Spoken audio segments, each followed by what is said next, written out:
ગુજરાતભરમાંથી ભક્તો ચાલીને દ્વારકાધીશના દર્શન માટે દ્વારકા આવતા હોય છે। ત્યારે દ્વારકાધીશના દર્શન માટે સેંકડો કિલોમીટરથી પગપાળા યાત્રા કરીને પહોંચતા શ્રદ્ધાળુઓને કલાકો સુધી લાઇનમાં ઊભું રહેવું પડે છે।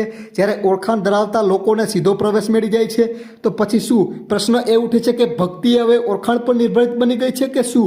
સોશિયલ મીડિયા પર થયેલા વાયરલ વિડીયોને લઈને વ્યવસ્થાને લઈને અનેક સવાલો પણ ઊભા થઈ રહ્યા છે। આ દ્રશ્યો સામે આવતા ભક્તોમાં અસંતોષ અને રોષ જોવા મળી રહ્યો છે।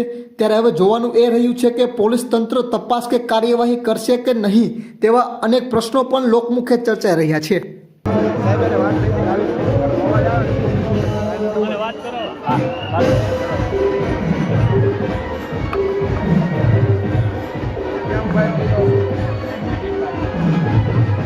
એના મેં માનજો મારા છે સાહેબના વાત કરાવ્યો સાહેબ આયન પીઆઈ સાહેબ ભારત આયના પીઆઈ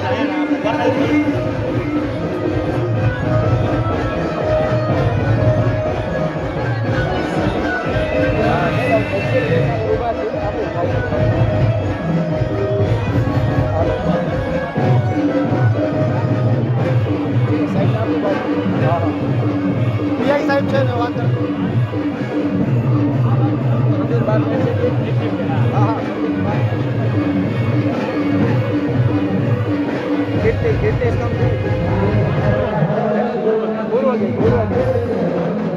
गेट नंबर 1 આગળ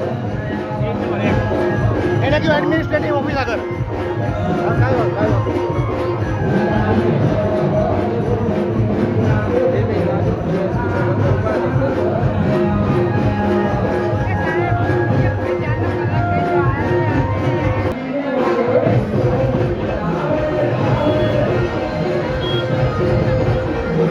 ચાલો